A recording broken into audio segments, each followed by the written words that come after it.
Hunting is the practice of killing or trapping animals, or pursuing or tracking them with the intent of doing so. Hunting wildlife or feral animals is most commonly done by humans for food, recreation, to remove predators that are dangerous to humans or domestic animals, or for trade. Lawful hunting is distinguished from poaching, which is the illegal killing, trapping or capture of the hunted species. The species that are hunted are referred to as game or prey and are usually mammals and birds. Hunting can also be a means of pest control. Hunting advocates state that hunting can be a necessary component of modern wildlife management, for example, to help maintain a population of healthy animals within an environment's ecological carrying capacity when natural checks such as predators are absent or very rare. However, excessive hunting has also heavily contributed to the endangerment, extirpation, and extinction of many animals. The pursuit, capture and release, or capture for food of fish is called fishing, which is not commonly categorized as a form of hunting. It is also not considered hunting to pursue animals without intent to kill them, as in wildlife photography, birdwatching, or scientific research activities which involve tranquilizing or tagging of animals or birds. The practice of foraging or gathering materials from plants and mushrooms is also considered separate from hunting. Skillful tracking and acquisition of an elusive target has caused the word hunt to be used in the vernacular as a metaphor, as in treasure hunting, bargain hunting, and even hunting down corruption and waste. Etymology. The word hunt serves as both a noun, to be on a hunt, and a verb. The noun has been dated to the early 12th century, act of chasing game, from the verb hunt. Old English had huntung, hunto. The meaning of a body of persons associated for the purpose of hunting with a pack of hounds is first recorded in the 1570s. Meaning the act of searching for someone or something is from about 1600. The verb, Old English hunchen to chase game, transitive and intransitive, perhaps developed from hunt a hunter, is related to hentan to seize, from Proto-Germanic huntohen, the source also of Gothic heinen to seize, capture, Old High German hunda booty, which is of uncertain origin. The general sense of search diligently, for anything, is first recorded c. 1200. History. Paleolithic. Hunting has a long history and may well predate the rise of the species Homo sapiens, humans. While humans' earliest hominid ancestors were probably frugivores or omnivores, there is evidence that earlier Homo species, and possibly also Australopithecine species, utilized larger animals for subsistence. Evidence from western Kenya suggests that hunting has been occurring for more than 2 million years. Furthermore, evidence exists that hunting may have been one of the multiple environmental factors leading to the Holocene extinction of megafauna and their replacement by smaller herbivores. North American megafauna extinction was coincidental with the Younger Dryas impact event, possibly making hunting a less critical factor in prehistoric species loss than had been previously thought. However, in other locations such as Australia, humans are thought to have played a very significant role in the extinction of the Australian megafauna that was widespread prior to human occupation. The closest surviving relatives of the human species are the two species of Pan, the common chimpanzee, Pan troglodytes, and bonobos, Pan paniscus. Common chimpanzees have an omnivorous diet that includes troop hunting behavior based on beta males being led by an alpha male. Bonobos have also been observed to occasionally engage in group hunting, but eat a mostly frugivorous diet. While it is undisputed that early humans were hunters, the importance of this for the emergence of the Homo genus from the earlier Australopithecines, including the production of stone tools and eventually the control of fire, are emphasized in the hunting hypothesis and emphasized in scenarios that stress omnivory and social interaction, including mating behavior, as essential in the emergence of human behavioral modernity. With the establishment of language, culture, and religion, hunting became a theme of stories and myths, as well as rituals such as dance and animal sacrifice. Archaeological evidence found in present-day Germany documents that wooden spears have been used for hunting since at least 400,000 years ago, and a 2012 study suggests that Homo heidelbergensis may have developed the technology about 500,000 years ago. Wood does not preserve well, however, and Craig Stanford, a primatologist and professor of anthropology at the University of Southern California, has suggested that the discovery of spear use by chimpanzees probably means that early humans used wooden spears as well, perhaps 5 million years ago. Hunting was a crucial component of hunter-gatherer societies before the domestication of livestock and the dawn of agriculture, beginning about 11,000 years ago. By the Mesolithic, hunting strategies had diversified with the development of the bow 18,000 years ago and the domestication of the dog about 15,000 years ago. Evidence puts the earliest known mammoth hunting in Asia with spears to approximately 16,200 years ago. Many species of animals have been hunted throughout history.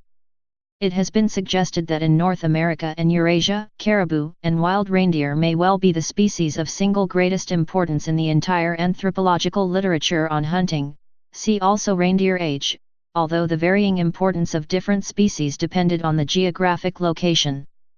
Hunter-gathering lifestyles remained prevalent in some parts of the Americas, Sub-Saharan Africa, and Siberia, as well as all of Australia, until the European Age of Discovery. They still persist in some tribal societies, albeit in rapid decline. Peoples that preserved Paleolithic hunting-gathering until the recent past include some indigenous peoples of the Amazonas, Ake, some Central and Southern African, San people, some peoples of New Guinea, Fayou, the Mlabri of Thailand and Laos, the Veda people of Sri Lanka, and a handful of uncontacted peoples. In Africa, one of the last remaining hunter-gatherer tribes are the Hadza of Tanzania. Criticism. Archaeologist Louis Binford criticized the idea that early hominids and early humans were hunters. On the basis of the analysis of the skeletal remains of the consumed animals, he concluded that hominids and early humans were mostly scavengers, not hunters, and this idea is popular among some archaeologists and paleoanthropologists. Robert Blumenschein proposed the idea of confrontational scavenging, which involves challenging and scaring off other predators after they have made a kill, which he suggests could have been the leading method of obtaining protein-rich meat by early humans. Antiquity. Even as animal domestication became relatively widespread and after the development of agriculture, hunting was usually a significant contributor to the human food supply. The supplementary meat and materials from hunting included protein, bone for implements, sinew for cordage, fur, feathers, rawhide, and leather used in clothing. Man's earliest hunting weapons would have included rocks, spears, the atlatl, and bows and arrows. Hunting is still vital in marginal climates, especially those unsuited for pastoral uses or agriculture. For example, Inuit people in the Arctic trap and hunt animals for clothing and use the skins of sea mammals to make kayaks, clothing, and footwear. On ancient reliefs, especially from Mesopotamia, kings are often depicted as hunters of big game such as lions and are often portrayed hunting from a war chariot. The cultural and psychological importance of hunting in ancient societies is represented by deities such as the horned god Cernunnos and lunar goddesses of classical antiquity, the Greek Artemis or Roman Diana. Taboos are often related to hunting, and mythological association of prey species with a divinity could be reflected in hunting restrictions such as a reserve surrounding a temple. Euripides' tale of Artemis and Actaeon, for example, may be seen as a caution against disrespect of prey or impudent boasting. With the domestication of the dog, birds of prey, and the ferret, various forms of animal-aided hunting developed, including venery, scent hound hunting, such as fox hunting, coursing, sighthound hunting, falconry, and ferreting. While these are all associated with medieval hunting, over time, various dog breeds were selected for very precise tasks during the hunt, reflected in such names as pointer and setter. Pastoral and agricultural societies. Even as agriculture and animal husbandry became more prevalent, hunting often remained as a part of human culture where the environment and social conditions allowed. Hunter-gatherer societies persisted, even when increasingly confined to marginal areas. And within agricultural systems, hunting served to kill animals that prey upon domestic and wild animals or to attempt to extirpate animals seen by humans as competition for resources such as water or forage. When hunting moved from a subsistence activity to a social one, two trends emerged. The development of the role of the specialist hunter, with special training and equipment. The CO option of hunting as a sport for those of an upper social class. The meaning of the word game in Middle English evolved to include an animal which is hunted. As game became more of a luxury than a necessity, the stylized pursuit of it also became a luxury. Dangerous hunting, such as for lions or wild boars, often done on horseback or from a chariot, had a function similar to tournaments and manly sports. Hunting ranked as an honorable, somewhat competitive pastime to help the aristocracy practice skills of war in times of peace. In most parts of medieval Europe, the upper class obtained the sole rights to hunt in certain areas of a feudal territory. Game in these areas was used as a source of food and furs, often provided via professional huntsmen, but it was also expected to provide a form of recreation for the aristocracy. The importance of this proprietary view of game can be seen in the Robin Hood legends, in which one of the primary charges against the outlaws is that they hunt the king's deer. In contrast, settlers in Anglophone colonies gloried democratically in hunting for all. In medieval Europe, hunting was considered by Johannes Scotus Eriugena to be part of the set of 7 mechanical arts. Use of dogs. Although various other animals have been used to aid the hunter, such as ferrets, the dog has assumed many very important uses to the hunter. The domestication of the dog has led to a symbiotic relationship in which the dog's independence from humans is deferred. Though dogs can survive independently of humans, and in many cases do, as with feral dogs, where hunger is not a primary factor, the species tends to defer to human control in exchange for habitation, food, and support.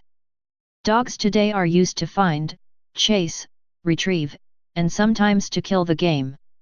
Hunting dogs allow humans to pursue and kill prey that would otherwise be very difficult or dangerous to hunt.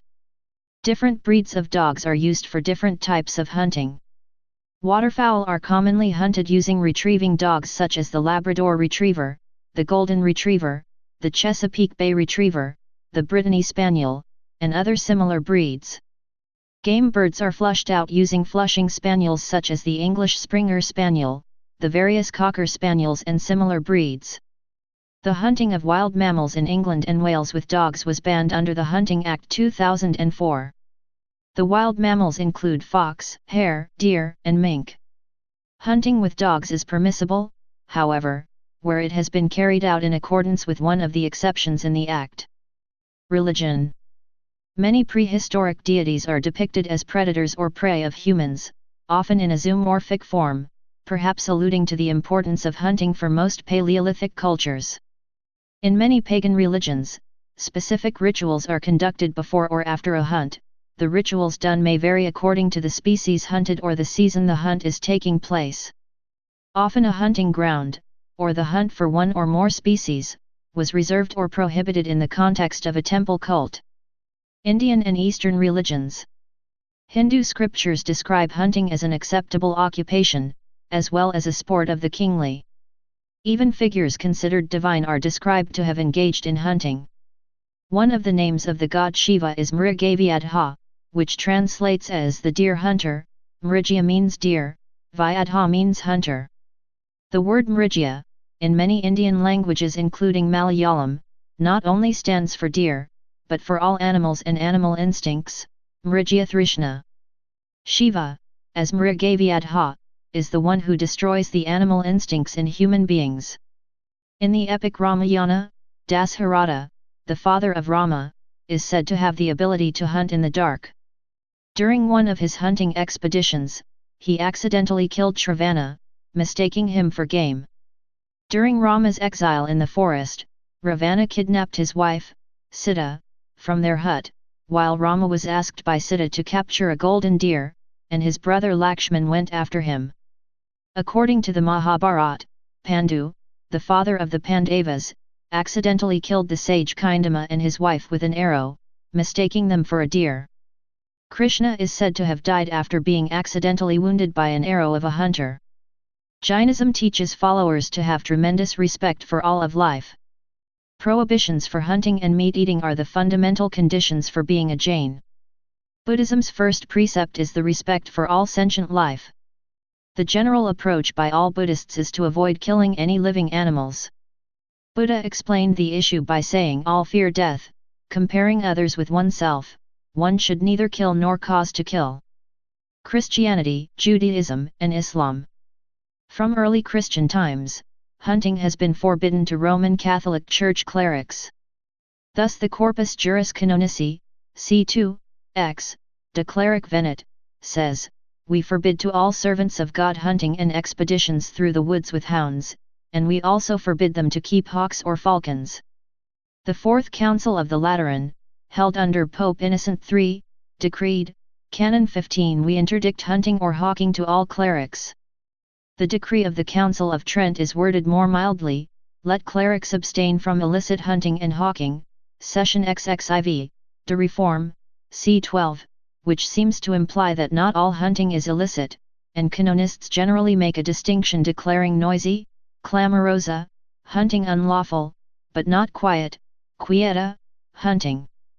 Ferraris, SV Clericus, Art 6, gives it as the general sense of canonists that hunting is allowed to clerics if it be indulged in rarely and for sufficient cause, as necessity, utility, or honest recreation, and with that moderation which is becoming to the ecclesiastical state. Ziegler, however, de Episc, L4, c. 19, thinks that the interpretation of the canonists is not in accordance with the letter or spirit of the laws of the Church. Nevertheless, although a distinction between lawful and unlawful hunting is undoubtedly permissible, it is certain that a bishop can absolutely prohibit all hunting to the clerics of his diocese, as was done by synods at Milan, Avignon, Liege, Cologne, and elsewhere. Benedict XIV, De Synodo Dioceses, L2, cx, declared that such synodal decrees are not too severe, as an absolute prohibition of hunting is more conformable to the ecclesiastical law. In practice, therefore, the synodal statutes of various localities must be consulted to discover whether they allow quiet hunting or prohibit it altogether. It is important to note that most Christian do not observe kosher dietary laws, hence most Christian have no religious restrictions on eating the animals hunted. This is in accord with what is found in the Acts of the Apostles 15:28-29, and 1 Timothy 4:4. In Jewish law hunting is not forbidden, although there is an aversion to it. The great 18th century authority Rabbi Yechezkel Landau, after a study, concluded although hunting would not be considered cruelty to animals insofar as the animal is generally killed quickly and not tortured, there is an unseemly element in it, namely cruelty. The other issue is that hunting can be dangerous, and Judaism places an extreme emphasis on the value of human life. Islamic Sharia law permits hunting of lawful animals and birds if they cannot be easily caught and slaughtered. National traditions. New Zealand. New Zealand has a strong hunting culture. The islands making up New Zealand originally had no land mammals apart from bats. However, once Europeans arrived, game animals were introduced by acclimatization societies to provide New Zealanders with sport and a hunting resource. Deer, pigs, goats, rabbits, hare, tahr, and chamois all adapted well to the New Zealand terrain, and with no natural predators, their population exploded. Government agencies view the animals as pests due to their effects on the natural environment and on agricultural production, but hunters view them as a resource. Shikar, Indian subcontinent. During the feudal and colonial times in British India, hunting was regarded as a regal sport in the numerous princely states, as many Maharajas and Nawabs, as well as British officers, maintained a whole corps of shikaris, big game hunters, who were native professional hunters. They would be headed by a master of the hunt, who might be styled Mir Shikar. Often, they recruited the normally low-ranking local tribes because of their traditional knowledge of the environment and hunting techniques. Big game, such as Bengal tigers, might be hunted from the back of an elephant. Regional social norms are generally antagonistic to hunting, while a few sects, such as the Bishnoi, lay special emphasis on the conservation of particular species, such as the antelope. India's Wildlife Protection Act of 1972 bans the killing of all wild animals. However, the chief wildlife warden may, if satisfied that any wild animal from a specified list has become dangerous to human life, or is so disabled or diseased as to be beyond recovery, permit any person to hunt such an animal. In this case, the body of any wild animal killed or wounded becomes government property. Safari. A safari, from a Swahili word meaning a long journey, especially in Africa, is defined as an overland journey. Safari as a distinctive way of hunting was popularized by the U.S. author Ernest Hemingway and President Theodore Roosevelt. A safari may consist of a several days or even weeks-long journey, with camping in the bush or jungle, while pursuing big game. Nowadays, it is often used to describe tours through African national parks to watch or hunt wildlife. Hunters are usually tourists, accompanied by licensed and highly regulated professional hunters, local guides, skinners, and porters in more difficult terrains. A special safari type is the solo safari, where all the license acquiring, stalking, preparation, and outfitting is done by the hunter himself. United Kingdom. Unarmed fox hunting on horseback with hounds is the type of hunting most closely associated with the United Kingdom. In fact, hunting without qualification implies fox hunting. What in other countries is called hunting is called shooting birds, or stalking deer, in Britain. Originally a form of vermin control to protect livestock, fox hunting became a popular social activity for newly wealthy upper classes in Victorian times and a traditional rural activity for riders and foot followers alike. Similar to fox hunting in many ways is the chasing of hares with hounds. Pairs of sighthounds, or long dogs, such as greyhounds, may be used to pursue a hare in coursing, where the greyhounds are marked as to their skill in coursing the hare, but are not intended to actually catch it, or the hare may be pursued with scent hounds such as beagles or harriers. Other sorts of foxhounds may also be used for hunting stags, deer, or mink. Deer stalking with rifles is carried out on foot without hounds, using stealth. These forms of hunting have been controversial in the UK. Animal welfare supporters believe that hunting causes unnecessary suffering to foxes, horses, and hounds. Proponents argue that it is culturally and perhaps economically important. Using dogs to chase wild mammals was made illegal in February 2005 by the Hunting Act 2004. There were a number of exemptions, under which the activity may not be illegal, in the Act for hunting with hounds, but no exemptions at all for hare coursing. Shooting traditions. Game birds, especially pheasants, are shot with shotguns for sport in the UK. The British Association for Shooting and Conservation says that over 1 million people per year participate in shooting, including game shooting, clay pigeon shooting, and target shooting. Shooting as practiced in Britain, as opposed to traditional hunting, requires little questing for game. Around 35 million birds are released onto shooting estates every year, some having been factory farmed. Shoots can be elaborate affairs with guns placed in assigned positions and assistants to help load shotguns.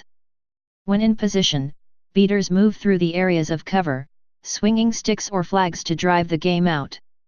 Such events are often called drives. The open season for grouse in the UK begins on August 12, the so-called Glorious 12th.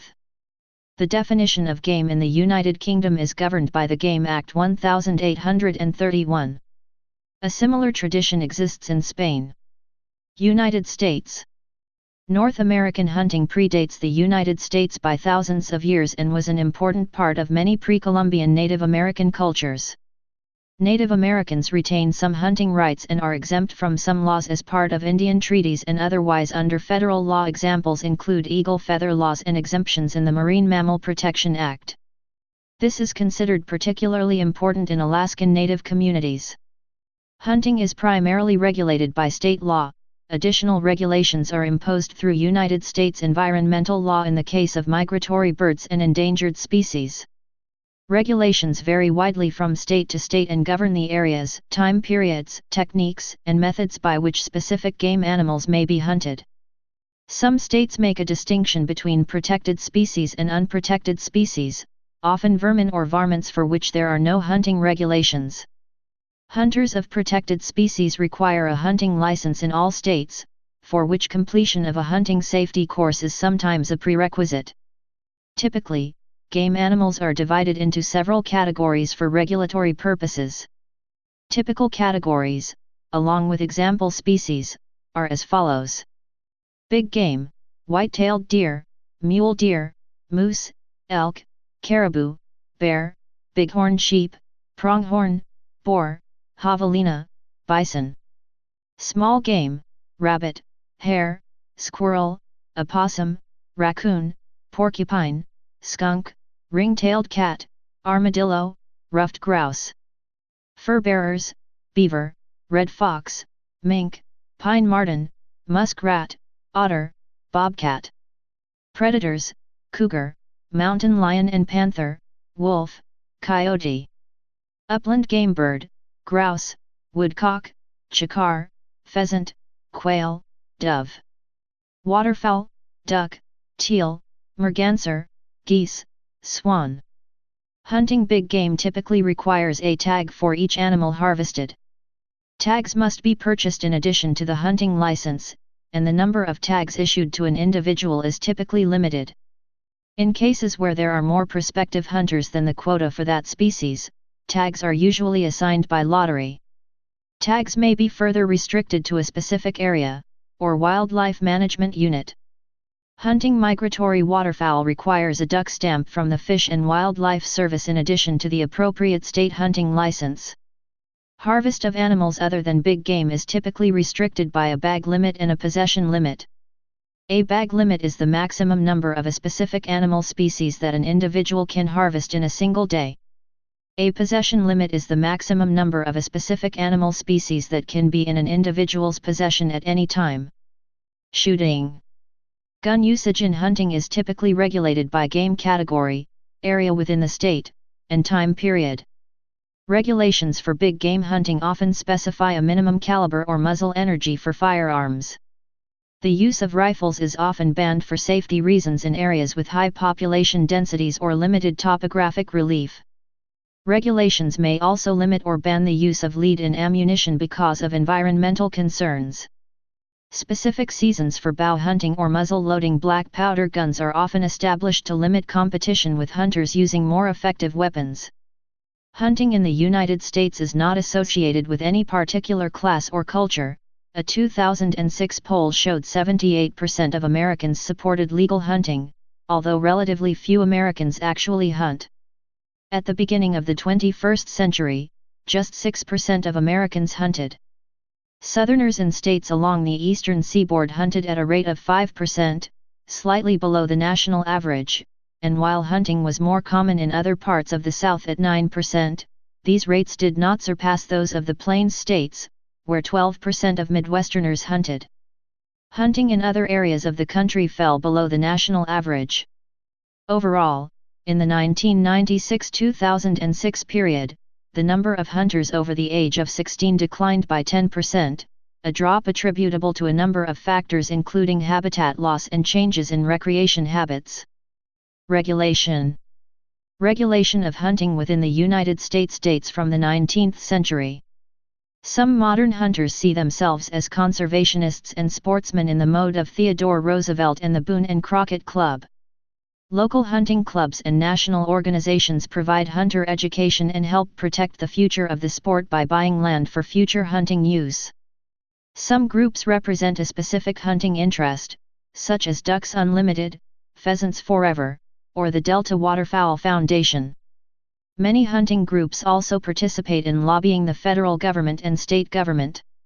Each year, nearly $200 million in hunters' federal excise taxes are distributed to state agencies to support wildlife management programs, the purchase of lands open to hunters, and hunter education and safety classes. Since 1934, the sale of federal duck stamps, a required purchase for migratory waterfowl hunters over 16 years old, has raised over $700 million to help purchase more than 5,200,000 acres, 8,100 square miles, 21,000 square kilometers, of habitat for the National Wildlife Refuge System lands that support waterfowl and many other wildlife species and are often open to hunting. States also collect money from hunting licenses to assist with management of game animals, as designated by law. A key task of federal and state park rangers and game wardens is to enforce laws and regulations related to hunting, including species protection, hunting seasons, and hunting bans. Varmint hunting. Varmint hunting is an American phrase for the selective killing of non-game animals seen as pests. While not always an efficient form of pest control, varmint hunting achieves selective control of pests while providing recreation and is much less regulated. Varmint species are often responsible for detrimental effects on crops, livestock, landscaping, infrastructure, and pets. Some animals, such as wild rabbits or squirrels, may be utilized for fur or meat, but often no use is made of the carcass. Which species are varmints depends on the circumstance and area. Common varmints may include various rodents, coyotes, crows, foxes, feral cats, and feral hogs. Some animals once considered varmints are now protected, such as wolves. In the U.S. state of Louisiana, a non-native rodent, the coypu, has become so destructive to the local ecosystem that the state has initiated a bounty program to help control the population. Fair chase. The principles of the fair chase have been a part of the American hunting tradition for over 100 years. The role of the hunter conservationist, popularized by Theodore Roosevelt, and perpetuated by Roosevelt's formation of the Boone and Crockett Club, has been central to the development of the modern fair chase tradition. Beyond Fair Chase, The Ethic and Tradition of Hunting, a book by Jim Posewitz, describes fair chase. Fundamental to ethical hunting is the idea of fair chase. This concept addresses the balance between the hunter and the hunted. It is a balance that allows hunters to occasionally succeed while animals generally avoid being taken. When internet hunting was introduced in 2005, allowing people to hunt over the internet using remotely controlled guns, the practice was widely criticized by hunters as violating the principles of fair chase. As a representative of the National Rifle Association, NRA, explained, the NRA has always maintained that fair chase, being in the field with your firearm or bow, is an important element of hunting tradition. Sitting at your desk in front of your computer, clicking at a mouse, has nothing to do with hunting. One hunting club declares that a fair chase shall not involve the taking of animals under the following conditions: helpless in a trap, deep snow or water, or on ice. From any power vehicle or power boat. By jacklighting or shining a. Please subscribe and thanks for watching.